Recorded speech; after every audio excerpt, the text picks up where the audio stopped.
द्वारा कोणों की तुलना, अध्यारोपण द्वारा किन्हीं दो कोणों की तुलना एक कोण को दूसरे पर रखकर की जा सकती है।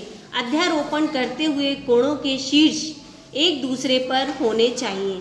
अध्यारोपण के बाद यह स्पष्ट हो जाता है कि कौन सा कोण छोटा है और कौन सा कोण बड़ा है। देखिए, जब हम इसे इस पे रख के देखेंगे तो ये ऊपर जाएगा, ये थोड़ा नीचे रहेगा, तो ये छोटा है, ये बड़ा है।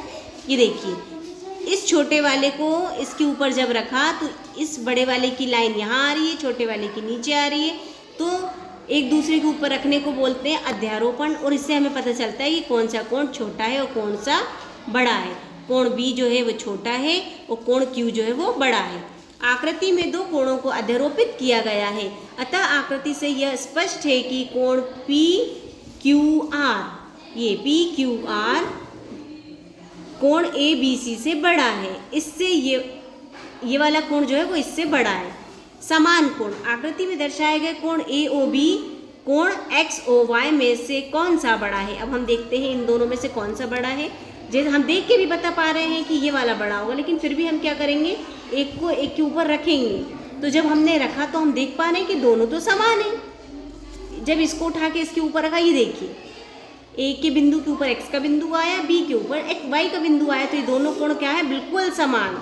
दोनों कोणों के शीर्ष एक समान है। शीर्ष मतलब ये दोनों की भुजाएं एक दूसरे की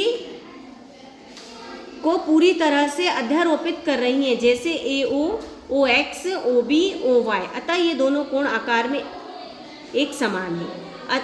इन दोनों कोणों के माप एक समान है क्योंकि ये दोनों कोण समान घूर्णन या घुमाव के कारण बने हैं। अर्थात ओ बी किरण ओ ए तक और किरण ओ वाई का किरण ओ एक्स तक का घुमाव समान है। अध्यारोपण की दृष्टि से जब दो कोणों के उभयनिष्ठ शीर्ष और दोनों कोणों की दोनों भुजाएं एक दूसरे के ऊपर अध्यारोपित है तो दोनों कोणों के माप समान होते हैं।